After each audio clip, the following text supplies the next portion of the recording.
السلام علیکم ورحمۃ اللہ وبرکاتہ. کیا حال ہے سب کا؟ الحمدللہ. نحمده ونصلی علی رسولہ الکریم. اما بعد فاعوذ باللہ من الشیطان الرجیم.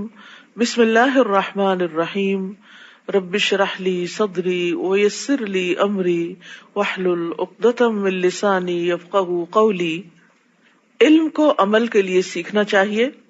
رسول اللہ صلی اللہ علیہ وسلم نے فرمایا، اس شخص کی مثال جو لوگوں کو بھلائی سکھاتا ہے لیکن اپنے آپ کو بھول جاتا ہے، ایک چراغ کی سی ہے جو لوگوں کو تو روشنی دیتا ہے مگر خود کو جلاتا ہے. ابو درداء کہتے ہیں کہ تم عالم نہیں بنو گے حتیٰ کہ تم متعلم یعنی علم سیکھنے والے بنو.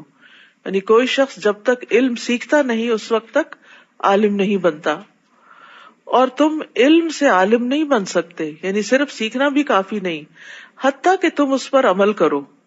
اور تمہارے گناہ کے لیے یہی کافی ہے کہ تم بحث مباحثہ کرنے والے بن جاؤ. یعنی علم حاصل کرنے کا مقصد لوگوں کے ساتھ بحث مباحثہ نہیں ہونا چاہیے. اور تمہارے گناہ کے لیے یہی کافی ہے کہ تم جھگڑا کرنے والے بن جاؤ، یعنی علم کی بنا پر. اور تمہارے جھوٹا ہونے کے لیے یہی کافی ہے کہ تم مسلسل اللہ کی ذات کے علاوہ کسی اور چیز میں گفتگو کرتے رہو، اور چیزوں کے بارے میں اور ٹاپکس پہ بات کرو اور اللہ کو یاد نہ کرو. تو خلاصہ یہی ہے کہ انسان جو کچھ سیکھے پھر اس کے بہترین حصے پر عمل بھی کرے. 24واں پارہ. اعوذ باللہ من الشیطان الرجیم. بسم اللہ الرحمن الرحیم.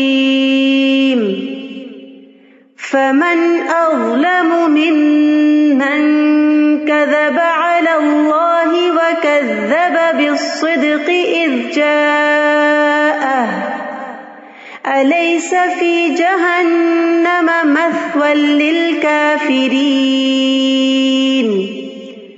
والذي جاء بالصدق وصدق به أولئك هم المتقون. شروع کرتی ہوں اللہ کے نام سے جو بے انتہا مہربان نہایت رحم فرمانے والا ہے. فمن اظلم ممن كذب على الله وكذب بالصدق اذ جاءه أليس في جهنم مثوى للكافرين. پھر اس شخص سے بڑھ کر ظالم کون ہوگا جس نے اللہ پر جھوٹ باندھا اور جب سچی بات اس کے سامنے آئی تو اسے جھٹلا دیا. کیا ایسے کافروں کا دوزخ میں ہی ٹھکانہ نہیں؟ یہاں اللہ سبحانہ تعالیٰ اپنے بندوں کو ڈراتے اور خبردار کرتے ہوئے فرما رہے ہیں کہ اس شخص سے بڑا کوئی ظالم نہیں ہو سکتا جو اللہ پہ جھوٹ باندھے، یعنی کسی ایسی چیز کو اللہ کی طرف منسوب کرے جو اس کے جلال کے شان کے لائق نہیں، یا پھر یہ کہ وہ نبوت کا دعویٰ کرے کہ مجھے اللہ نے نبی بنایا ہے حالانکہ اللہ نے اس کو نبی نہیں بنایا. اسی طرح جہالت کی بنا پر بھی اللہ سبحانہ تعالیٰ کی شان کے بارے میں، اس کی ذات کے بارے میں، اس کی صفات کے بارے میں کوئی غلط بات نہیں کرنی چاہیے. جیسے کہ سورۃ الاعراف میں آتا ہے وَأَن تَقُولُوا عَلَى اللَّهِ مَا لَا تَعْلَمُونَ، کہ اللہ کے بارے میں تم وہ بات کرو جو تم جانتے نہیں. تو یہ بدترین بات ہوتی ہے بغیر علم کے اللہ تعالیٰ کے متعلق کوئی بات کرنا. اسی طرح اس شخص سے بڑا ظالم بھی کوئی نہیں جس کے پاس حق واضح آیا، یعنی واضح دلائل کے ساتھ حق آ گیا لیکن اس نے حق کو نہیں مانا. تو حق کی تکذیب بھی بہت بڑا ظلم ہوتا ہے. ایسے لوگ جو اللہ پہ جھوٹ باندھے اور حق کو جھٹلائیں ان کا ٹھکانہ جہنم ہے. اور اس کے برعکس والذی جاء بالصدق وصدق به اولئک هم المتقون، اور جو شخص سچی بات لایا اور جس نے اس کی تصدیق کی تو یہی لوگ پرہیزگار ہیں. یعنی اللہ سبحانہ تعالیٰ جھوٹے اور جھٹلانے والے کا جرم اور اس کی سزا ذکر کرنے کے بعد سچے انسان اور اس کی تصدیق کرنے کے ثواب کا ذکر کرتے ہیں کہ جو شخص سچی بات لائے، سچ بات بتائے لوگوں کو اور اپنے قول اور عمل میں بھی سچائی کا حامل ہو، تو اس سے مراد کون ہوتے ہیں؟ پیغمبر ہوتے ہیں، ان کے فالوورز ہوتے ہیں. اور پھر جو ان کی تصدیق کرتے ہیں، وصدق بھی، سچی بات کو سچ ماننا بھی، یہ بھی ایک بہت بڑی نیکی ہے. کیونکہ بعض اوقات انسان سچی بات تو کرتا ہے، سچ بولتا ہے، سچ کو پسند بھی کرتا ہے، لیکن بعض اوقات انا کا شکار بھی ہو جاتا ہے اور کسی کی درست بات کو مان کے نہیں دیتا. تو انا کا شکار ہونا اور حق کو پہچاننے کے باوجود اس کا انکار کرنا، یہ بھی درست نہیں. لیکن جس کے اندر یہ دونوں صفات پائی جاتی ہوں، خود بھی سچا ہو اور اس کے ساتھ ساتھ وہ سچائی کی تصدیق کرے، یعنی سچ سامنے آ جائے تو اس کو سچ مانے، اس کو سچ کہے، تو یہی لوگ دراصل متقی ہوتے ہیں. کیونکہ تقویٰ کے علاوہ کوئی چیز نہیں جو انسان کے اندر یہ خوبی پیدا کرے. اور سچائی کی جہاں تک بات ہے تو سچ جو ہے وہ اللہ تعالیٰ کو بہت پسند ہے. عبداللہ رضی اللہ عنہ سے روایت ہے کہ نبی صلی اللہ علیہ وسلم نے فرمایا، یقیناً سچ نیکی کی طرف رہنمائی کرتا ہے اور نیکی جنت کی طرف لے جاتی ہے، اور آدمی مسلسل سچ بولتا رہتا ہے یہاں تک کہ اللہ کے ہاں صدیق لکھ لیا جاتا ہے، اور بلا شبہ جھوٹ برائی کی طرف رہنمائی کرتا ہے اور برائی آگ کی طرف لے جاتی ہے، اور آدمی مسلسل جھوٹ بولتا رہتا ہے یہاں تک کہ اللہ کے ہاں جھوٹا لکھ لیا جاتا ہے. تو جو سچے لوگ ہیں، جو متقی لوگ ہیں، ان کے بارے میں کیا جزا بتائی گئی، لہم ما یشاؤون عند ربہم ذالک جزاء المحسنین، ان کے لیے وہ ہوگا جو وہ چاہیں گے ان کے رب کے ہاں. یعنی جب اللہ کے پاس واپس لوٹ کر جائیں گے تو انہیں وہ ملے گا جو وہ پسند کریں گے. نیکی کرنے والوں کا یہی بدلہ ہے محسنین کا. محسن وہ ہوتا ہے جس کے اندر اخلاص ہو، اور اخلاص والا اللہ کی عبادت ایسے کرتا ہے گویا وہ اللہ کو دیکھ رہا ہو، اس کا دھیان ادھر ادھر نہ ہو، وہ شرک اکبر اور شرک اصغر دونوں سے پاک ہو. جیسے حضرت جبریل علیہ السلام جب آ کر حضور صلی اللہ علیہ وسلم سے سوال کر رہے تھے تو حدیث جبریل میں مل احسان کے جواب میں آپ نے کیا فرمایا، ان تعبد اللہ کأنک تراہ، کہ تم اللہ کی عبادت اس طرح کرو گویا تم اللہ کو دیکھ رہے ہو. تو یہ محسن کا کردار ہوتا ہے. یعنی محسن اپنے رویے کے اندر بہت مخلص ہوتا ہے. پھر اسی طرح جو دوسروں کو ان کے حق سے زیادہ دیتا ہے وہ بھی محسن ہوتا ہے. پھر اسی طرح ہر طرح کی نیکی جو ہے وہ احسان کہلاتی ہے. تو محسنین کو کیا ملے گا قیامت کے دن؟ جو وہ طلب کریں گے، جو وہ تمنا کریں گے. لیکفر اللہ عنہم اسوأ الذی عملوا، تاکہ اللہ ان سے وہ برائیاں دور کر دے جو انہوں نے کی تھیں. کیونکہ چاہے کوئی محسن ہو، متقی ہو، مومن ہو، کوئی بھی ہو، لیکن یہ پاسبل نہیں ہے کہ کوئی اس سے غلطی نہ ہو. یہ ناممکن ہے، اس سے غلطی ہوگی. ہر انسان سے کوئی کتنا ہی نیک اور پاک باز کیوں نہ ہو، اس سے غلطی ہو جاتی ہے. تو پھر ایسی صورت میں اللہ سبحانہ تعالیٰ محسنین کی برائیاں ان سے دور کر دے گا، تاکہ اللہ ان سے وہ برائیاں دور کر دے جو انہوں نے کی تھی، اور جو اچھے کام وہ کرتے رہے انہی کے لحاظ سے انہیں ان کا اجر عطا کرے. کیا اللہ تعالیٰ اپنے بندے کو کافی نہیں؟ اور یہ لوگ آپ کو ان سے ڈراتے ہیں جو اس کے سوا ہیں، اور جسے اللہ گمراہ کر دے اسے کوئی ہدایت دینے والا نہیں. تو یہاں پر ان لوگوں کی بات کی گئی ہے جو لوگوں کو اللہ کے علاوہ غیر اللہ سے ڈراتے، بتوں کی مار سے ڈراتے ہیں یا اپنے دیوتاؤں کے اثرات سے ڈراتے ہیں. لیکن مومن ہمیشہ صرف اللہ سے ڈرتا ہے. غیر اللہ سے ڈرنا مشرکین کا طریقہ ہے. تو انسان جب بھی کوئی کام کرے، جب بھی کوئی رسک لے، تو اس معاملے میں اللہ پر بھروسہ کرے، اللہ سے دعا کرے، کیونکہ اللہ ہی کام بنانے والا ہے. وَتَوَكَّلْ عَلَى الْحَيِّ الَّذِي لَا يَمُوتُ، آپ اس زندہ پر بھروسہ کرو جو کبھی مرے گا نہیں، اور وہ صرف اللہ ہی کی ذات ہے. اور جو اللہ پہ بھروسہ کرتا ہے اللہ اس کو کافی ہو جاتا ہے. اور آپ دیکھیے کہ جب آپ اپنے معاملات اللہ کے سپرد کرتے ہیں اور بھروسہ کرتے ہیں تو آپ کا دل بڑا ہو جاتا ہے، آپ کی ہمت بڑھ جاتی، آپ سمجھتے ہیں کہ کوئی ہے جو یہ سب کچھ کر سکتا ہے. وَمَن يَتَوَكَّلْ عَلَى اللَّهِ فَهُوَ حَسْبُهُ، جو کوئی اللہ پہ بھروسہ کرے تو وہ اسے کافی ہو جاتا ہے. اور اسی طرح اللہ پر بھروسہ کرنے سے انسان کو دشمن سے حفاظت بھی ملتی ہے. جیسا کہ اس مشہور واقعے میں ہم دیکھتے ہیں کہ نبی صلی اللہ علیہ وسلم ایک غزوے کے بعد دوپہر کو کہیں آرام کر رہے تھے ایک درخت کے سائے تلے، اور آپ کی تلوار اس درخت کے ساتھ لٹک رہی تھی. تو اتنے میں ایک دشمن آیا اور اس نے وہ تلوار اتار کر آپ کے اوپر سونت دی اور آپ سے کہا کہ آپ کو مجھ سے کون بچائے گا. تو آپ نے کیا فرمایا، میرا اللہ. آپ سوچئے وہ کیا سچویشن ہوگی کہ جب سر پہ ایک شخص تلوار لہرائے کھڑا ہے، اس وقت انسان کو کچھ سوچتا بھی نہیں.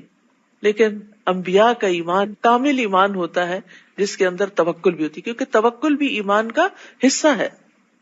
وَمَن يَهْدِ اللَّهُ فَمَا لَهُ مِن مُضِلٍّ أَلَيْسَ اللَّهُ بِعَزِيزٍ ذِي انتقام.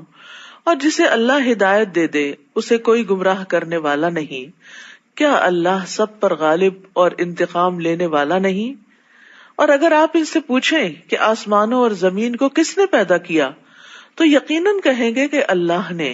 یعنی مشرکین مکہ بھی اس بات کو مانتے تھے کہ آسمان و زمین کا خالق، ہر چیز کا خالق اللہ ہی ہے.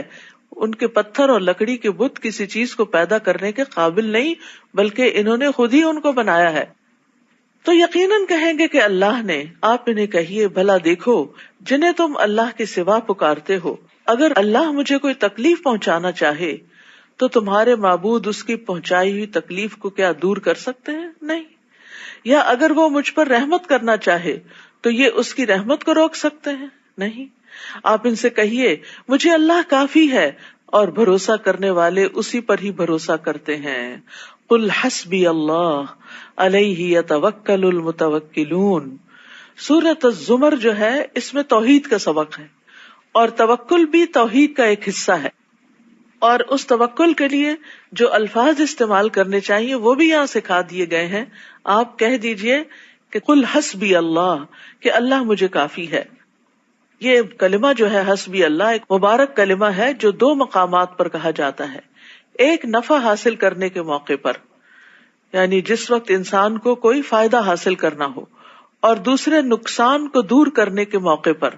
اور ہم دیکھتے ہیں کہ دو عظیم پیغمبروں نے یہ دعا مانگی. ایک تو ابراہیم علیہ السلام نے اس وقت یہ کلمہ پڑھا تھا جب ان کو آگ میں پھینکا جا رہا تھا، اور دوسرے محمد صلی اللہ علیہ وسلم نے جب لوگوں نے مسلمانوں کو ڈرانے کے لیے کہا تھا کہ لوگوں نے تمہارے لیے فوج جمع کر لی ہے تو لوگوں سے ڈرو، تو اس بات نے ان کا ایمان بڑھا دیا اور انہوں نے کہا کہ ہمیں اللہ ہی کافی ہے اور وہ اچھا کارساز ہے. آپ ان سے کہیے اے میری قوم تم اپنی جگہ کام کرتے جاؤ، میں اپنی جگہ کر رہا ہوں، پھر جلد ہی تمہیں معلوم ہو جائے گا کہ کس پر ایسا عذاب آتا ہے جو اسے رسوا کر دے اور اس پر دائمی عذاب نازل ہوتا ہے. تو دنیا اور آخرت میں جو رسوائی ہے وہ اللہ کے عذاب کی شکل میں ہوتی ہے، اور ہم دیکھتے ہیں کہ جس کی انہیں دھمکی دی گئی وہ کفار مکہ کے ساتھ پوری ہو کر رہی. دنیا میں بھی اللہ نے ان کو عذاب دیا، جیسے وہ قتل ہوئے، قیدی بنے، بھوک اور قحط میں مبتلا ہوئے، اور اسی طرح پھر بدر کے میدان میں پہنچے اور پھر وہاں سے جہنم رسید ہوئے. تو انسان کو ہمیشہ اللہ سے اپنے گناہوں کی وجہ سے جو سزا آتی ہے اس سے بچنے کے لیے دعا کرنی چاہیے. اللہم انی اعوذ بک من الفقر والقلۃ والذلۃ وان اظلم او اظلم. اور اسی طرح اللہم احسن عاقبتنا فی الامور کلها واجرنا من خزی الدنیا وعذاب الاخرہ، کہ اللہ ہمارے تمام معاملات کا انجام اچھا کر اور ہمیں دنیا کی رسوائی اور آخرت کے عذاب سے محفوظ فرما. انا انزلنا علیک الکتاب للناس بالحق، بلا شبہ ہم نے یہ کتاب تمام لوگوں کے لیے آپ پر حق کے ساتھ نازل کی ہے. پھر جو سیدھی راہ پر آ گیا تو اس کا اپنا ہی فائدہ ہے، اور جو بھٹک گیا تو اس کے بھٹکنے کا وبال بھی اسی پر ہے، اور آپ ان کے ذمہ دار نہیں. اللہ یتوفی الانفس حین موتها والتی لم تمت فی منامها، اللہ ہی ہے جو موت کے وقت روحیں قبض کر لیتا ہے، اور جو مرا نہ ہو اس کی روح نیند کی حالت میں قبض کر لیتا ہے. پھر جس کی موت کا فیصلہ ہو چکا ہو تو اس کی روح کو تو روک لیتا ہے، اور دوسری روحیں ایک مقررہ وقت تک کے لیے واپس بھیج دیتا ہے. غور و فکر کرنے والے لوگوں کے لیے اس میں بہت سی نشانیاں ہیں. تو اس سے یہ پتہ چلتا ہے کہ جب انسان سوتا ہے تو یہ نیند جو ہے یہ موت کی بہن ہے اور موت کا ہی ایک ایکسپیرینس ہے، اور نیند کی حالت میں ایک روح چلی جاتی ہے جس کی وجہ سے انسان نہ پھر سنتا ہے اور نہ ہی اور کچھ کام کاج کر پاتا ہے، اور وہ ایک اور ہی دنیا میں ہوتا ہے. اسی بنا پہ وہ بعض اوقات مرے ہوئے لوگوں سے بھی جا ملتا ہے، تو وہ اس کی وہ روح ہوتی ہے جو مختلف جگہوں پر مختلف مشاہدات کرتی ہے. اور آپ نے سنا ہوگا کہ کئی لوگ سوتے ہیں اور پھر دوبارہ نہیں اٹھتے، یعنی سوتے میں ہی چلے جاتے ہیں، کیونکہ جس کی موت کا فیصلہ ہو چکا ہو اس کی روح واپس نہیں لوٹائی جاتی، بلکہ دوسری بھی لے لی جاتی ہے جو اس کے جسم میں ہوتی ہے۔ اور یہاں آخر میں جو بات فرمائے گی کہ اس میں غور و فکر کرنے والوں کے لیے نشانیاں ہیں، تو مقاتل کہتے ہیں کہ اس میں ان لوگوں کے لیے نشانیاں ہیں جو قیامت کے دن قبروں سے اٹھنے کے معاملے میں غور و فکر کرتے ہیں کہ قیامت کے دن دوبارہ کیسے اٹھیں گے۔ ایسے ہی جیسے اللہ دوبارہ دنیا میں روح بھیج دیتا ہے نیند سے جاگتے وقت، تو وہاں قبر میں بھی دوبارہ بھیجے گا اور انسان قبروں سے باہر نکل آئے گا۔ یعنی سونے والے کی روح کو قبض کرنا، پھر اس کو قبض کرنے کے بعد چھوڑ دینا، قیامت کے دن قبروں سے دوبارہ اٹھائے جانے پر دلیل ہے۔ تو انسان کو سوتے اور جاگتے وقت اپنی موت کو یاد رکھنا چاہیے۔ اسی لیے ہم صبح اٹھ کے کیا دعا کرتے ہیں؟ الحمدللہ الذی احیانا بعدما اماتنا والیہ النشور۔ اور جب سونے لگتے ہیں تو ہاتھ گال کے نیچے رکھ کے کیا کہتے ہیں؟ اللہم بسمک اموت واحیا۔ اور اسی طرح بسمک ربی وضعت جنبی وبک ارفعہ ان امسکت نفسی فرحمھا یا فاغفر لھا، دونوں طرح آتا ہے۔ وَإِنْ أَرْسَلْتَهَا فَاحْفَظْهَا بِمَا تَحْفَظُ بِهِ عِبَادَكَ الصَّالِحِينَ کہ میرے رب تیرے نام سے میں نے اپنا پہلو رکھا، تیرے ہی نام سے اٹھاؤں گا، اگر تو نے میری جان کو روک لیا تو اس پہ رحم کرنا، یعنی اگر روح واپس نہیں لوٹائی تو رحم فرمانا، اور اگر اس کو چھوڑ دیا یعنی زندگی باقی رکھی تو اس کی اس طرح حفاظت کرنا جس طرح تو اپنے نیک بندوں کی حفاظت کرتا ہے۔ تو اس سے یہ بھی پتہ چلتا ہے کہ اللہ اپنے نیک بندوں کی حفاظت کرتا ہے۔ تو اگر ہم حفاظت چاہتے ہیں تو ہمیں زیادہ سے زیادہ نیک کام کرنے چاہیے اور گناہوں کو چھوڑ دینا چاہیے۔ کیا ان لوگوں نے اللہ کے سوا کچھ اور سفارشی بنا رکھے ہیں؟ آپ ان سے کہیے اگر وہ کسی چیز کا اختیار ہی نہ رکھتے ہوں اور نہ عقل رکھتے ہوں تو پھر سفارش کیسے کریں گے؟ آپ ان سے کہیے کہ سفارش پوری کی پوری اللہ ہی کے اختیار میں ہے، آسمانوں اور زمین میں اسی کی حکومت ہے، پھر تم اسی کی طرف لوٹائے جاؤ گے۔ اور جب اللہ اکیلے کا ذکر کیا جائے تو جو لوگ آخرت پر ایمان نہیں رکھتے ان کے دل گھٹ جاتے ہیں، اور جب اللہ کے علاوہ دوسروں کا ذکر کیا جائے تو بڑے خوش ہو جاتے ہیں۔ ہمیں بھی سوچنا چاہیے کہ ہمارا دل کس بات پہ گھٹتا ہے اور کس پہ خوش ہوتا ہے۔ کیا اللہ کے ذکر پہ تو نہیں ہمارا دل گھٹتا؟ ہاں اتنی دیر اللہ کی باتیں سننی پڑے گی یا پڑھنی ہوگی یا کرنی ہوگی کوئی، لیکن دوسری طرف مومن جو ہوتا ہے جب اللہ کا ذکر کیا جاتا ہے تو اس کا دل خوش ہو جاتا ہے، مطمئن ہو جاتا ہے، وہ دل لگا کے وہ بات سنتا ہے۔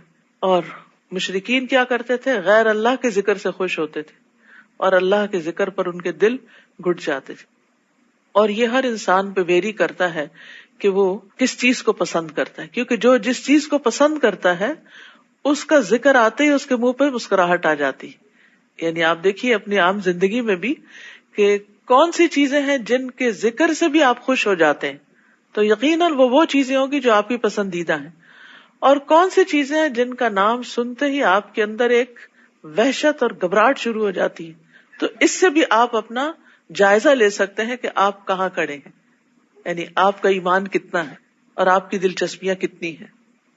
تو ایمان والے جو ہیں وہ دن کے مختلف اوقات میں اللہ کو یاد کرتے ہیں اور اس کی طرف رجوع کرتے ہیں اور خوش ہوتے ہیں۔ مثلاً آپ صبح اٹھتے ہیں تو اللہ کو یاد کرتے ہیں، اذان سنتے ہیں تو اللہ کو یاد کرتے ہیں، وضو کرتے ہیں تو پھر اللہ کا ذکر کرتے ہیں، نماز بذات خود ذکر ہے، نماز کے بعد بھی کرتے ہیں، پھر صبح شام کی اذکار کرتے ہیں، کھانا کھاتے ہیں۔ تو یہ اس طرح کی جتنی بھی دعائیں ہیں یہ ساری ایک کتاب ہے دعا کیجیے، اور اسٹال پہ اویلیبل بھی ہے۔ اس میں دن میں اور مختلف مواقع پہ جو دعائیں مومن کرتا ہے، قرآن کی دعائیں، سنت سے دعائیں، والدین کے لیے دعائیں، بخشش کی دعائیں، آئینہ دیکھنے کی دعائیں، اور بہت سی دعائیں جو انسان کو کرنی چاہیے، جو نبی صلی اللہ علیہ وسلم سے ثابت ہے۔ میں سمجھتی ہوں ہر گھر میں یہ کتاب ہونی چاہیے تاکہ کسی بھی موقع کی مناسبت سے وہ دعائیں نکال کر انسان پڑھ سکتا ہے، یا روٹین میں بھی انسان تھوڑی تھوڑی کر کے روز ان چیزوں کو یاد بھی کر سکتا ہے اور پڑھ بھی سکتا ہے۔ قل اللہم فاطر السماوات والارض عالم الغیب والشہادہ انت تحکم بین عبادک فیما کانوا فیہ یختلفون۔ آپ کہیے اے اللہ آسمانوں اور زمین کے پیدا کرنے والے، غیب اور حاضر کو جاننے والے، تو ہی اپنے بندوں میں ایسی چیز کا فیصلہ کرے گا جس میں وہ اختلاف کر رہے ہیں، اور اگر ان ظالموں کو زمین کی ساری دولت میسر ہو اور اتنی ہی اور بھی ہو تو وہ روز قیامت کے برے عذاب سے بچنے کے لیے فدیے میں دینے کو تیار ہو جائیں گے. اس دن اللہ کی طرف سے ان کے لیے ایسا عذاب ظاہر ہوگا جو ان کے وہم و گمان میں بھی نہ ہوگا. تو یہاں ہم دیکھتے ہیں کہ یہ جو بات ہے نا وَبَدَا لَهُم مِّنَ اللَّهِ مَا لَمْ يَكُونُوا يَحْتَسِبُونَ، کہ اس دن اللہ کی طرف سے ایسا عذاب ظاہر ہوگا جس کا انہوں نے سوچا بھی نہ ہوگا. تو پائس پریڈیسیسرز اسلاف جو تھے وہ اس آیت سے بہت ڈرتے تھے کہ کہیں ایسا نہ ہو کہ ہم یہ سمجھے کہ ہم بڑے اچھے اچھے کام کر رہے ہیں اور کل جائیں اور وہاں دیکھیں تو وہ اچھے کاموں میں شامل ہی نہیں ہوئے ہوں. مجاہد کہتے ہیں کہ انہوں نے ایسے عمل کیے جنہیں وہ نیک سمجھتے تھے لیکن اصل میں وہ برے تھے. انٹینشن کی وجہ سے ہو گئے یا طریقہ غلط تھا یا کوئی بدعت تھی، اور ہو سکتا ہے کہ انہوں نے یہ گمان کر لیا ہو کہ ان کے یہ گناہ توبہ کے بغیر ہی معاف ہو جائیں گے. یہ تو چھوٹی سی بات ہے. دیکھیں جن گناہوں کو ہم چھوٹا سمجھتے ہیں نا ان پہ توبہ نہیں کرتے، لیکن کل کو وہی بہت بڑے بن سکتے ہیں. سفیان ثوری کہتے ہیں ریاکاری کرنے والوں کے لیے تباہی ہے، تباہی ہے. یہ آیت ان کے بارے میں ہے، یہ ان کا قصہ ہے. اکرمہ بن عمار کہتے ہیں کہ محمد بن منقدر اپنی موت کے وقت بہت زیادہ گھبرائے، گھبراہٹ طاری ہو گئی. تو ان کو کہا گیا یہ خوف اور گھبراہٹ کس بات پہ ہے؟ انہوں نے کہا کہ اللہ کی کتاب میں ایک آیت ہے جس سے میں ڈرتا ہوں، اور وہ ہے وَبَدَا لَهُم مِّنَ اللَّهِ مَا لَمْ يَكُونُوا يَحْتَسِبُونَ، اور میں ڈرتا ہوں کہ میرے سامنے وہ کچھ نہ آ جائے جس کا مجھے گمان بھی نہ ہو، خیال بھی نہ ہو. ہم اپنے بارے میں یہ سمجھتے رہیں کہ ہاں سب اچھا ہے اور ہم نیک ہیں اور اچھے فرشتے آئیں گے جان لینے کے لیے اور قبر میں بھی سب ٹھیک ہوگا اور آخرت میں بھی ہم امن میں ہوں گے. کس کو پتا؟ تو انسان کو کبھی بھی بے خوف نہیں ہونا چاہیے، اور جو کام وہ کرتے رہے اس کے برے نتائج ان کے سامنے آ جائیں گے، اور جس عذاب کا وہ مذاق اڑایا کرتے تھے وہ انہیں آ گھیرے گا. انسان کو جب کوئی تکلیف پہنچتی ہے تو ہمیں پکارتا ہے، پھر جب ہم اسے اپنی نعمت سے نوازتے ہیں تو کہتا ہے مجھے تو یہ چیز علم اور تجربے کی بنا پر حاصل ہوئی ہے. بات یوں نہیں بلکہ یہ ایک آزمائش ہوتی ہے، مگر ان میں سے اکثر نہیں جانتے. دنیا میں بھی انسان بڑی غلط فہمیوں کا شکار رہتا ہے کہ جب اس کو کوئی نعمت ملتی ہے، کوئی کامیابی ملتی ہے تو وہ کیا کہتا ہے کہ یہ تو اس بنا پر ہے کہ میں اس کا تجربہ رکھتا تھا، میں نے اس پہ محنت کی اور یہ میرے علم کی وجہ سے مجھے ملی ہے، یا اللہ نے مجھے وہ چیز سکھائی تھی. حقیقت یہ ہے کہ یہ فتنہ ہے. ہر نعمت جو ایک آزمائش ہے. اب مثال کے طور پر ہمیں اگر نعمت قرآن ملتی ہے تو اس میں ہمارا امتحان بھی ہے کہ ہم اس پر اب جو پڑھ لیا سن لیا عمل کتنا کرتے ہیں، اپنی زندگی کو کتنا بدلتے ہیں. وَلَكِنَّ أَكْثَرَهُمْ لَا يَعْلَمُونَ، لیکن اکثر لوگ یہ بات، یہ نکتہ نہیں جانتے، یہ سمجھتے نہیں کہ نعمت آزمائش ہے اور انسان کا امتحان ہے جس کے وجہ سے اللہ تعالیٰ انہیں ڈھیل دے کے پھر پکڑتا بھی ہے. ایسی ہی بات ان لوگوں نے بھی کہی تھی جو ان سے پہلے گزر چکے، پھر وہ چیز ان کے کسی کام نہ آئی جو وہ کما رہے تھے. یعنی پہلے لوگوں کو بھی اپنے علم اور ہنر اور فن پہ بڑا مان تھا، لیکن وہ چیزیں انہیں اللہ کے عذاب سے بچا نہ سکیں. چنانچہ اپنی بری کمائی کے برے نتائج انہیں بھگتنے پڑے. اور ان لوگوں میں سے جو ظلم کر رہے ہیں وہ بھی عنقریب اپنے کاموں کے برے نتائج بھگت لیں گے، اور یہ لوگ ہمیں عاجز کر سکنے والے نہیں ہیں. کیا انہیں معلوم نہیں کہ اللہ جس کے لیے چاہتا ہے رزق کشادہ کر دیتا ہے اور جس کے لیے چاہتا ہے تنگ کر دیتا ہے. اس میں بھی ان لوگوں کے لیے کئی نشانیاں ہیں جو ایمان لاتے ہیں. قُلْ يَا عِبَادِيَ الَّذِينَ أَسْرَفُوا عَلَىٰ أَنفُسِهِمْ لَا تَقْنَطُوا مِن رَحْمَةِ اللَّهِ إِنَّ اللَّهَ يَغْفِرُ الذُّنُوبَ جَمِيعًا إِنَّهُ هُوَ الْغَفُورُ الرَّحِيمُ. آپ لوگوں سے کہہ دیجئے اے میرے بندو جنہوں نے اپنی جانوں پر زیادتی کر لی ہے، اللہ کی رحمت سے مایوس نہ ہو. اللہ یقیناً سارے ہی گناہ معاف کر دیتا ہے کیونکہ وہ غفور الرحیم ہے. یعنی اللہ سبحانہ وتعالی اگلے پچھلے سارے گناہوں کو معاف کر سکتا ہے. جیسے کہ حدیث میں آتا ہے کہ ایک شخص کے سارے گناہ معاف کر دیے گئے اس بنا پر کہ اس نے لوگوں کے راستے سے کانٹے دار شاخ ہٹائی تھی، لوگوں کو تکلیف سے بچایا تھا، تو اس بنا پر اس کے گناہ معاف کر دیے گئے. اسی طرح چھوٹے گناہوں کے علاوہ بھی اللہ سبحانہ وتعالی بڑے بڑے گناہوں کو معاف کر دیتا ہے. جیسے زنا کرنے والا جب زنا کرتا ہے تو مومن نہیں رہتا، چوری کرنے والا جب چوری کرتا ہے تو مومن نہیں رہتا، شرابی جب شراب پیتا ہے تو مومن نہیں رہتا. لیکن پھر بھی اس کے لیے توبہ کا دروازہ کھلا ہے کہ اگر کوئی شرمندہ ہو کر واپس پلٹتا ہے اور اللہ سے معافی مانگ لیتا ہے اور آئندہ نہ کرنے کا عہد کر لیتا ہے تو اللہ تعالیٰ اس کو بھی معاف کر دیتا ہے. 100 لوگوں کا قاتل بھی بخش دیا گیا تھا جب اس کے دل میں شدید ریگریٹ ہوئی اور اس نے توبہ کے لیے اپنا علاقہ بھی چھوڑ دیا کہ میں اس گناہ سے بہرحال نکلنا چاہتا ہوں، اور وہ ہجرت کر کے دوسری طرف نیک لوگوں کے پاس جا رہا تھا تاکہ ان کی صحبت میں بیٹھ کر وہ اپنی اس برائی کو دور کر سکے. وَأَنِيبُوا إِلَىٰ رَبِّكُمْ، اور اپنے رب کی طرف رجوع کرو. وَأَسْلِمُوا لَهُ، اور اس کا حکم مان لو. مِن قَبْلِ أَن يَأْتِيَكُمُ الْعَذَابُ، اس سے پہلے کہ تم پر عذاب آئے پھر تمہیں کہیں سے بھی مدد نہ مل سکے. یعنی توبہ میں دیر نہیں کرنی چاہیے، بار بار اللہ کی طرف رجوع کرنا چاہیے، بار بار پلٹنا چاہیے، بار بار اپنے اسلام کا اقرار کرنا چاہیے کہ اللہم اسلمت نفسی الیک، اللہ میں نے اپنا آپ تیرے حوالے کر دیا. واتبعوا احسن ما انزل الیکم من ربکم، اور جو کچھ تمہاری طرف تمہارے رب کی جانب سے نازل ہوا ہے اس کے بہترین حصے کی پیروی کرو، اس سے قبل کہ اچانک تم پر عذاب آ جائے اور تمہیں خبر بھی نہ ہو. یعنی جب کوئی مصیبت آتی ہے تو بعض اوقات اتنی اچانک آتی ہے کہ انسان کہتا ہے میں نے تو کبھی سوچا ہی نہیں تھا. تو اسی طرح انسان کو اپنی زندگی کا ہی نہیں پتا کہ کس وقت یہ پرندہ یہاں سے اڑ جائے، ہمارے اندر سے نکل کے روح چلی جائے اور انسان اس کے بعد ہونٹ ہلانے کے بھی قابل نہ رہے. تو اس لیے انسان کو جو مہلت ملی ہے، جو موقع ملا ہے، جو وقت ملا ہے، اس سے فائدہ اٹھا لے. ان تقول نفس یا حسرتا علی ما فرطت فی جنب اللہ وان کنت لمن الساخرین. کہیں ایسا نہ ہو کہ اس وقت کوئی کہنے لگے، یعنی جب مصیبت سامنے آ جائے، موت سامنے آ جائے، جب توبہ کا دروازہ بند ہو جائے، افسوس میری اس کوتاہی پر جو میں اللہ کے حق میں کرتا رہا اور میں تو مذاق اڑانے والوں میں سے تھا. یعنی میں نے تو دین کو کبھی سیریسلی لیا ہی نہیں تھا، میں نے تو اس کو بس ایک کھیل تماشا بنا رکھا تھا.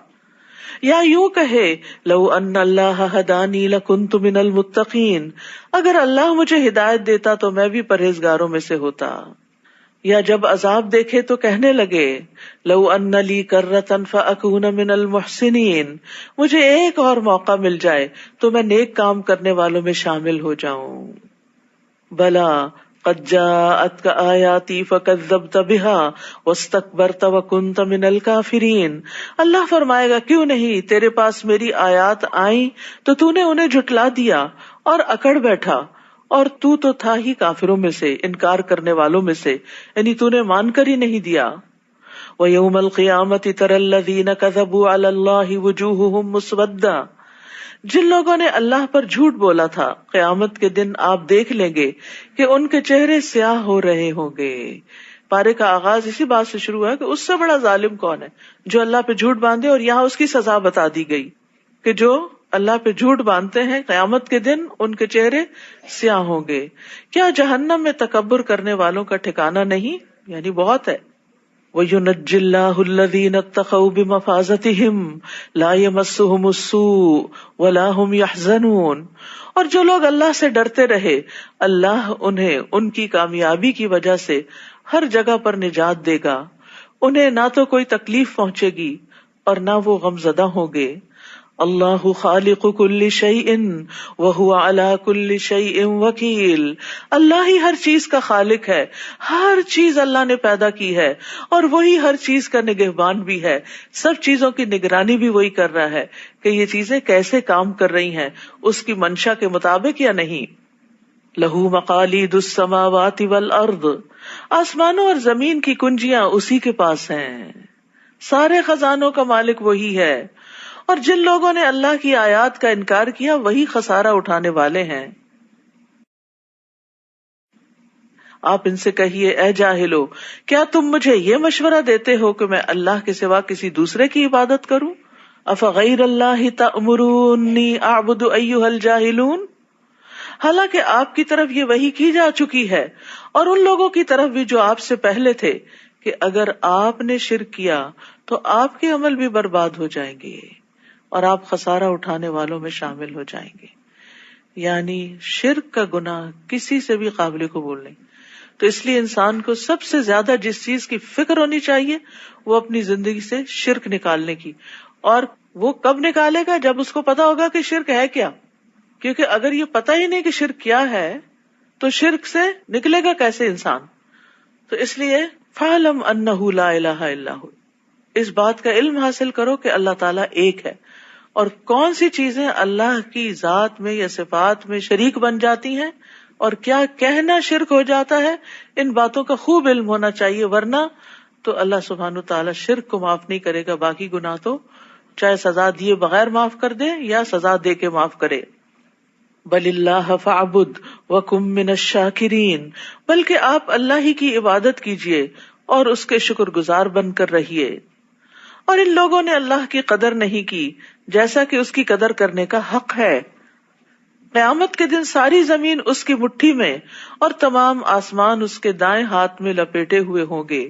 وہ ان باتوں سے پاک اور بالا تر ہے جو یہ لوگ اس کے شریک ٹھہراتے ہیں. اللہ سبحانہ تعالیٰ کی عظمت اور قدر کو حقیقت میں ہم لوگ نہیں جانتے، لیکن یہ ہے کہ اگر انسان جان لے تو پھر اس کے اندر لازماً اللہ کی عبادت کا شوق آ جائے، وہ اس کے آگے جھک جائے.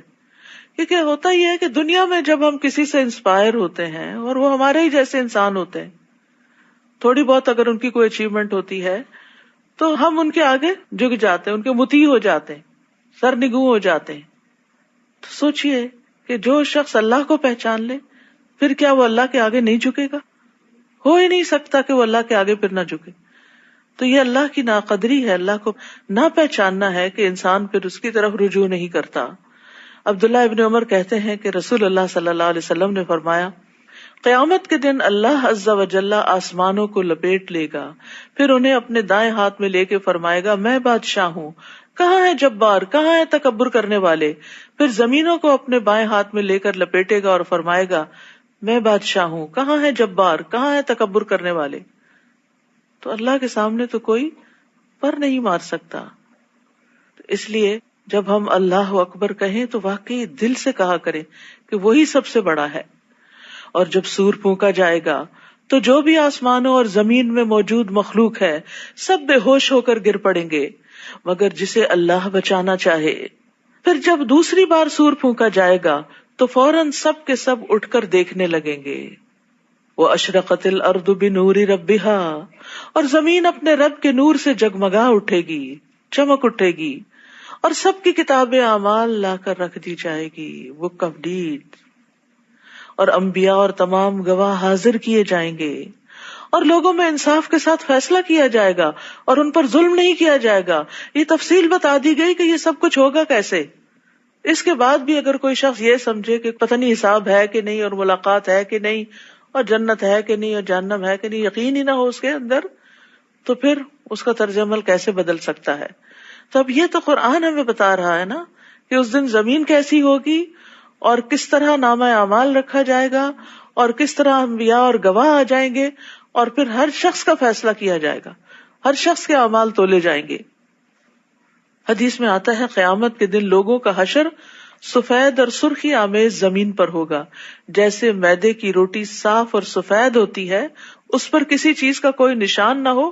یعنی جب آپ میدے کو بیلتے ہیں نا سموسے وغیرہ بنانے کے لیے تو وائٹ سی جو ٹکیا بنتی ہے، اس طرح پلین بالکل اسموتھ صاف ستھری زمین ہوگی جس پہ ہر شخص کھڑا ہوگا اور کوئی شخص کسی چیز کے پیچھے چھپ نہ سکے گا، اور روشنی بھی ہوگی وہاں. تو پھر ہر شخص کے اعمال اور اس کے کام اور اس کی شکل اور ہر چیز پر واضح بھی ہو جائے گی. ہم سب کو اس جگہ سے گزرنا ہے، یہ سب دیکھنا ہے، اسے اپنی زندگی میں دیکھتے رہا کریں. کبھی اپنے آپ کو کسی جگہ لے جا کے کھڑا کریں، کبھی کسی جگہ کھڑا کریں، تاکہ جس دن یہ پیش آئے تو ہم اس سے بے خبر نہ ہوں. ہمیں پہلے سے پتا یہ تو ہونا تھا، یہ تو رب کا وعدہ تھا اور یہ تو سچا وعدہ تھا.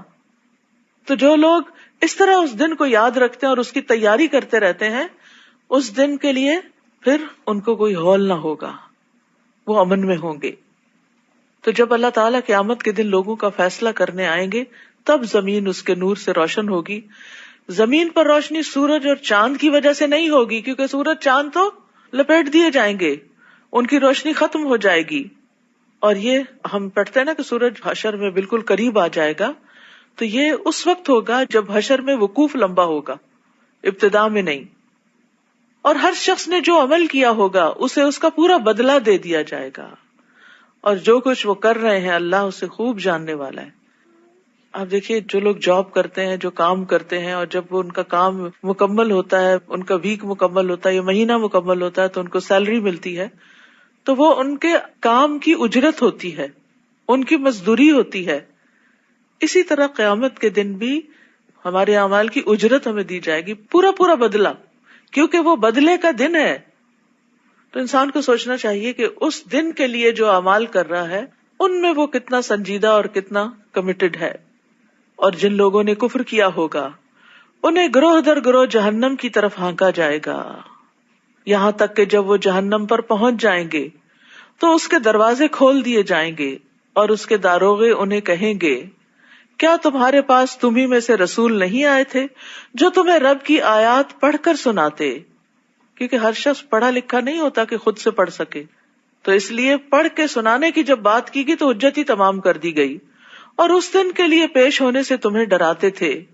وہ کہیں گے کیوں نہیں، مگر کافروں پر عذاب کا حکم ثابت ہو کر رہا.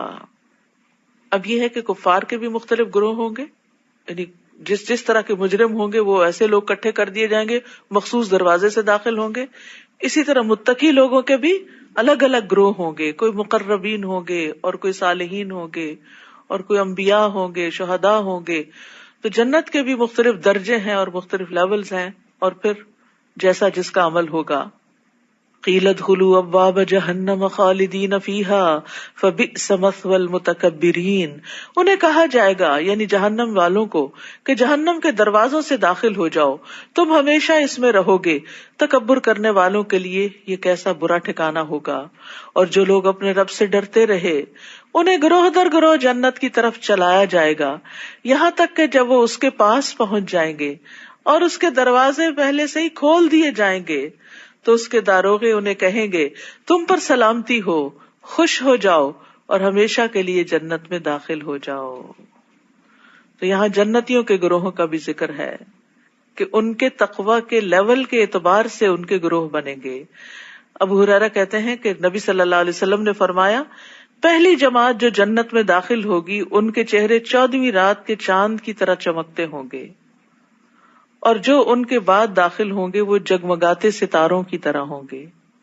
ان سب کے دل الفت و محبت میں ایک شخص کی طرح ہوں گے، ان میں سے نہ کسی کا بات میں اختلاف ہوگا نہ باہم دشمنی ہوگی.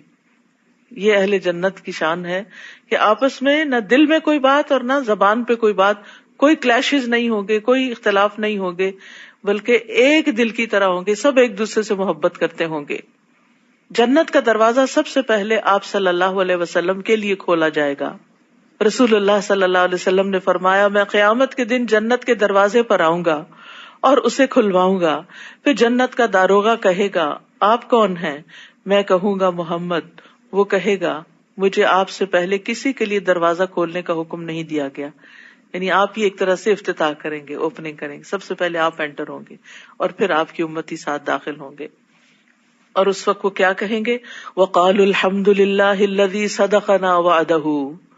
وہ کہیں گے اللہ کا شکر ہے جس نے ہمارے ساتھ اپنا وعدہ سچا کر دکھایا اور ہمیں اس سرزمین کا وارث بنا دیا کہ اس جنت میں ہم جہاں چاہیں رہیں. عمل کرنے والوں کے لیے یہ کیسا اچھا اجر ہے. اتنی چوائسز ہوں گی ہر جنتی کے لیے کہ جہاں اس کا دل چاہے گا وہ چلا جائے گا. دنیا میں اگر آپ کسی اچھے جگہ پر ہالیڈیز کے لیے جانا بھی چاہیں تو پہلے آپ کو پیسے جمع کرنے ہوتے ہیں، پھر اس کے بعد وہ ساری اس کے ریویوز دیکھتے ہیں، پھر بکنگ کراتے ہیں، پھر کبھی فلائٹس کینسل ہو جاتی ہیں، تو کیا کیا مسائل ہوتے، کتنے ترددات ہوتے ہیں. اور پھر وہاں پہنچ کر بھی بعض اوقات آپ کو اپنی پسند کا ویو نہیں ملتا، کمرہ نہیں ملتا، پسند کا ویدر نہیں ملتا، کئی چیزیں، یعنی وہ تھوڑی سی خوشی ہوتی ہے اور اس کے ساتھ بے شمار ترددات لگے ہوتے. لیکن جنت میں داخل ہوتے ہی کسی قسم کا کوئی تردد، کوئی تھکاوٹ نہیں، اور جو انسان چاہے گا وہ اس کو ملتا چلا جائے گا. اور یہ کس کا اجر ہے؟ عمل کرنے والوں کے لیے یہ کیسا اچھا اجر ہے. اصل بات ہے عمل کی. وَتَرَى الْمَلَائِكَةَ حَافِّينَ مِنْ حَوْلِ الْعَرْشِ. نیز اس دن آپ دیکھیں گے کہ فرشتے عرش کے گرد حلقہ باندھے ہوئے یعنی سراؤنڈ کر رہے ہوں گے، اپنے رب کی تعریف کے ساتھ تسبیح کر رہے ہیں، اور لوگوں میں انصاف کے ساتھ فیصلہ کیا جائے گا، اور سب کہیں گے وقیل الحمد للہ رب العالمین، سب تعریف اللہ کے لیے ہے جو تمام جہانوں کا رب ہے. یعنی پوری کائنات اللہ کی حمد کر رہی ہوگی، آسمان والے، زمین والے، نیک اور بد، جن و انس، حتیٰ کہ آگ والے بھی اللہ کی حمد بیان کریں گے. تو الحمدللہ آدم علیہ السلام کا پہلا جملہ تھا. مومن کی جان نکلتی ہے تو وہ الحمدللہ کہہ رہا ہوتا ہے. جنت میں داخلے پر ایمان والے الحمدللہ کہیں گے، الحمدللہ الذی ہدانا لہذا. اور جنتیوں کا تو پھر کھانا پینا ہی یہی ہوگا، یعنی اللہ کی حمد و ثنا. نبی صلی اللہ علیہ وسلم فرماتے ہیں یقیناً اہل جنت کھائیں گے جنت میں اور پیئیں گے، لیکن نہ اس میں تھوکیں گے، نہ پیشاب کریں گے، نہ رفع حاجت ہوگی، اور نہ ہی ناک سے ریزش گرائیں گے. کوئی گندگی نہیں ہوگی، کوئی بیڈ ڈسکریشن نہیں ہوگی. صحابہ نے پوچھا پھر ان کے کھانے کا کیا بنے گا، یعنی جو کھانا اندر لے کے جائیں گے اس کا کیا ہوگا؟ آپ نے فرمایا ایک ڈکار آئے گی اور کستوری کے پسینے کی طرح پسینہ آئے گا، یعنی خوشبودار پسینے کی شکل میں وہ جسم سے نکل جائے گا. ان کو تسبیح و تحمید اس طرح الہام کر دیے جائیں گے جس طرح سانس کو الہام کر دیا جاتا ہے. سانس کو اللہ نے الہام کیا، اسی لیے خود ہی خود کام کر رہا ہے، ہمیں اس کو کھینچنا نہیں پڑتا. اگر ہر دفعہ ہمیں کھینچ کے باہر نکالنا پڑتا تو کیا حال ہوتا، یعنی سانس کے لیے زور نہیں لگانا پڑتا. تو وہاں بھی تسبیح پڑھنے کے لیے بھی زبان ایسی رواں ہو جائے گی.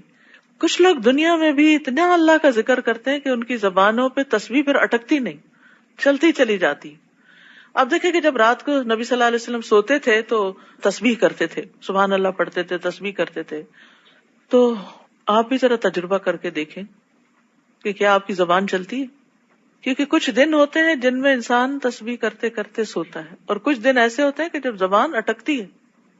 تو سوچے کریں کہ آج اٹکی کیوں ہے، کہیں اللہ سبحانہ تعالیٰ کے حق میں کوئی ایسی کمی تو نہیں کی، کوئی ایسا گناہ تو نہیں کیا کہ زبان اٹک رہی ہے اور توفیق نہیں ہو رہی مجھے. سورت غافر، اس کو غافر بھی کہتے ہیں، مومن بھی کہتے ہیں، دونوں نام ہیں اس کے. بسم اللہ الرحمن الرحیم. حامیم تنزیل الکتاب من اللہ العزیز العلیم. غافر الذنب وقابل التوب شدید العقاب ذی الطول لا الہ الا هو الیہ المصیر. بسم اللہ الرحمن الرحیم. حامیم، یہ کتاب اللہ کی طرف سے نازل ہوئی ہے. آپ نے دیکھو گا اکثر صورتوں کا آغاز جو ہوتا ہے وہ اس بات کی یقین دہانی کرانے کے لیے ہوتا ہے کہ یہ اللہ کی کتاب ہے، یہ اس کی واضح آیات ہیں، یہ اللہ کی طرف سے نازل ہوئی ہے، اس کتاب میں کوئی شک نہیں ہے، تاکہ پڑھنے سے پہلے یاد دہانی ہو جائے کہ جو ہم پڑھنے جا رہے ہیں یہ کوئی معمولی کلام نہیں ہے، یہ اللہ کا کلام ہے. یہ کتاب اللہ کی طرف سے نازل ہوئی ہے جو غالب ہے، سب کچھ جاننے والا ہے، وہ گناہ بخشنے والا، توبہ قبول کرنے والا، سخت سزا دینے والا اور صاحب فضل ہے. اس کے سوا کوئی الہ نہیں، اسی کی طرف سب کو لوٹ کر جانا ہے.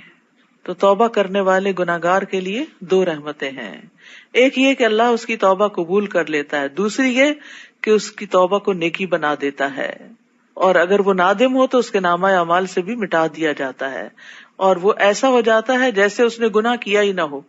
التائب من الذنب کمن لا ذنب لہ، گناہ سے توبہ کر لینے والا ایسا ہو جاتا ہے جیسے اس نے گناہ کیا ہی نہیں تھا، صاف ستھرا ہو جاتا ہے. تو جس طرح ہم جسمانی طہارت کا اہتمام کرتے ہیں، اسی طرح ہمیں اپنی روحانی طہارت کا بھی اہتمام کرتے رہنا چاہیے.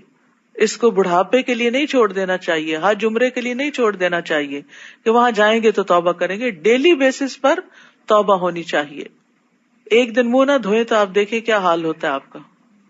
ایک دن تجربہ کرے، جب نماز نہیں پڑھنی تو منہ نہ دھوئے، پھر کیسا دن ہوگا، ایسے لگے جیسے کوئی بوجھ اٹھا کے پھر رہے ہیں، حالانکہ فزیکلی تو کوئی بوجھ نہیں ہوتا. تو اسی طرح اگر ایک دن بھی توبہ نہیں کرتے تو دلوں پہ بوجھ آ جاتا ہے، اور اس بوجھ کے ساتھ پھر ہم پریشان چلتے پھرتے رہتے ہیں. تو جب بھی دل تنگ ہو، جب بھی دل پہ پریشانی ہے، اکیلے بیٹھ جائیں، تھوڑا سا روئیں، اللہ سے باتیں کریں، معافی مانگیں، کیونکہ اللہ سبحانہ وتعالیٰ اخلاص کے ساتھ کی ہوئی دعا قبول کرتا ہے، غافل دل کی نہیں. کیونکہ بعض اوقات ہم دعا مانگ رہے ہوتے ہیں، دھیان ہمارا کہیں سے کہیں ہوتا ہے. اللہ کی آیات میں صرف وہی لوگ جھگڑا کرتے ہیں جو کافر ہیں، لہٰذا ان کا دنیا کے ملکوں میں چلنا پھرنا آپ کو کسی دھوکے میں نہ ڈال دے. ان سے پہلے قوم نوح اور رسولوں کے مخالف کئی جماعتوں نے انہیں جھٹلایا، اور ہر قوم نے اپنے رسول کو گرفتار کرنے کا ارادہ کیا اور باطل کے ساتھ جھگڑا کیا تاکہ باطل سے حق کو شکست دے سکیں. پھر میں نے انہیں پکڑ لیا تو دیکھو میری سزا کیسی تھی. اسی طرح آپ کے رب کا یہ حکم ان لوگوں پر صادق آ گیا کہ جن لوگوں نے کفر کیا وہی اہل دوزخ ہیں. الذین یحملون العرش ومن حولہ یسبحون بحمد ربہم ویؤمنون بہ، جو فرشتے عرش اٹھائے ہوئے ہیں اور جو اس کے ارد گرد ہوتے ہیں سب اپنے رب کی حمد کے ساتھ اس کی تسبیح کرتے اور اس پر ایمان رکھتے ہیں اور مومن بندوں کے لیے بخشش طلب کرتے ہیں. فرشتے بھی ایمان والوں کے لیے دعا استغفار کرتے ہیں اور کہتے ہیں اے ہمارے رب، تو نے اپنی رحمت اور علم سے ہر چیز کا احاطہ کر رکھا ہے، لہذا جن لوگوں نے توبہ کی اور تیری راہ کی پیروی کی انہیں بخش دے.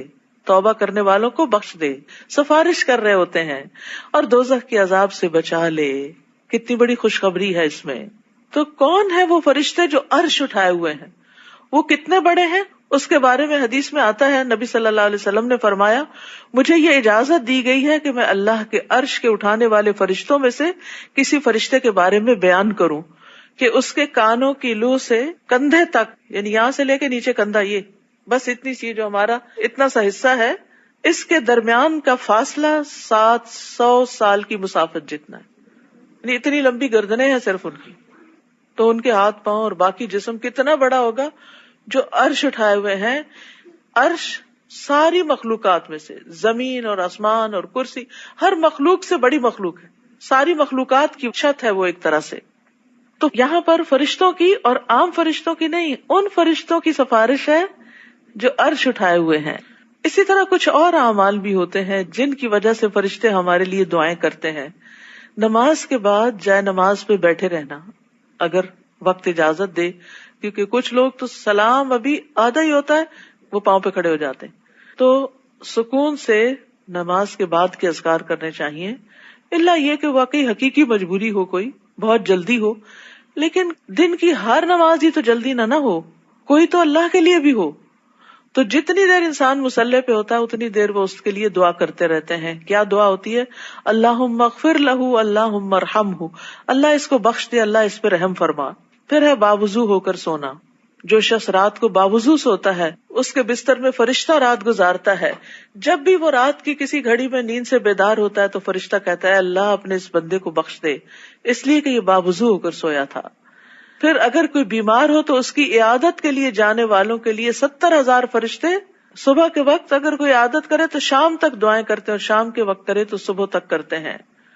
پھر اسی طرح لوگوں کو خیر کی بات سکھانا، خیر کی بات دوسروں کو سکھانا، چاہے آپ اپنی اولاد کو سکھا رہے ہیں، اپنے رشتہ داروں کو سکھا رہے ہیں، اپنے دوستوں کو سکھا رہے ہیں، یا جاننے والے اور نہ جاننے والے سب کو سکھا رہے ہیں.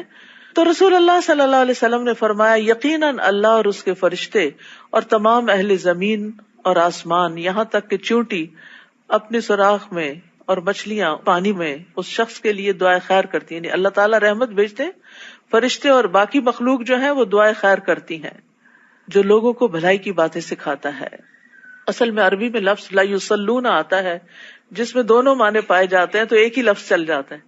لیکن جب اردو ترجمہ ہم کرتے ہیں تو پھر اللہ تعالیٰ تو دعا نہیں کرتے، وہ تو دعا قبول کرتے ہیں. تو اس لیے خیر پھیلانے والے بن جائیں، خیر کی کنجیاں بن جائیں، شر کے تالے بن جائیں، ہر جگہ خیر پھیلائیں، اور آغاز اپنے آپ سے کریں اور گھر والوں سے کریں. پھر اسی طرح سحری کرنے والوں پر اللہ تعالیٰ رحمت کرتے ہیں اور فرشتے ان کے لیے دعائیں کرتے ہیں. پھر اسی طرح کسی کی غیر موجودگی میں اس کے لیے دعا کرنے والے کے لیے ایک فرشتہ مقرر ہوتا ہے. جو مسلمان پیٹھ پیچھے کسی مسلمان کے لیے دعا کرتا ہے تو وہ فرشتہ ساتھ ساتھ کہتا ہے تجھے بھی ایسا ہی ملے. اور وہ اور کیا دعائیں کرتے ہیں؟ ربنا وادخلہم جنات عدن التی وعدتہم، اے ہمارے رب انہیں ان ہمیشہ رہنے والے باغات میں داخل کر جس کا تو نے ان سے وعدہ کیا ہے، اور ان کے آباء و اجداد، ان کی بیویوں اور ان کی اولاد میں سے جو صالح ہیں انہیں بھی، یعنی جو نیک ہیں ان کو بھی، بلا شبہ تو ہر چیز پر غالب حکمت والا ہے۔ اولاد میں سے جو نیک ہیں ان کو اللہ سب کو نیک بنا دے تاکہ وہ ماں باپ کے ساتھ رہیں آخرت میں، اور انہیں برائیوں سے بچا لے اس روز جسے تو نے برائیوں سے بچا لیا، گویا تو نے اس پر رحمت کر دی، اور یہی بڑی کامیابی ہے۔ اور جن لوگوں نے کفر کیا، قیامت کے دن انہیں پکار کر کہا جائے گا کہ آج جتنا غصہ تمہیں اپنے آپ پہ آ رہا ہے، اللہ کو تم پر اس سے زیادہ غصہ آتا تھا جب تمہیں ایمان کی طرف دعوت دی جاتی تھی تو تم انکار کر دیتے تھے، ایمان کی دعوت کو قبول نہیں کرتے تھے۔ وہ کہیں گے ہمارے رب تو نے 2 دفعہ ہمیں مارا اور 2 دفعہ زندہ کیا، ہم اپنے گناہوں کا اعتراف کرتے ہیں، اب کیا یہاں سے نکلنے کی کوئی راہ ہے؟ تو obviously وہاں سے تو اب کوئی نہیں نکلے گا، جہنم میں تو پکڑے گئے۔ جواب ملے گا تمہارا یہ حال اس لیے ہے کہ جب تمہیں اللہ اکیلے کی طرف بلایا جاتا تھا تو تم انکار کر دیتے تھے، اور اگر اس کے ساتھ کوئی شریک بنایا جاتا تو تم مان لیتے تھے۔ اب فیصلہ تو اللہ ہی کے ہاتھ میں ہے جو عالی شان اور کبریائی والا ہے۔ وہی تو ہے جو تمہیں اپنی نشانیاں دکھاتا ہے اور آسمان سے تمہارے لیے رزق اتارتا ہے، مگر ان باتوں سے سبق تو وہی حاصل کرتا ہے جو اس کی طرف رجوع کرتا ہو۔ لہذا اللہ کو خالصتاً اس کی حاکمیت تسلیم کرتے ہوئے پکارا کرو، اگرچہ کافر اسے برا ہی مانے کہ تم ایک اللہ کو کیوں پکارتے ہو۔ رفیع الدرجات ذو العرش یلقی الروح من امرہ علی من یشاء من عبادہ لینذر یوم التلاق۔ وہ بلند درجوں والا ہے، عرش کا مالک ہے، وہ اپنے بندوں میں سے جس پر چاہتا ہے اپنے حکم سے روح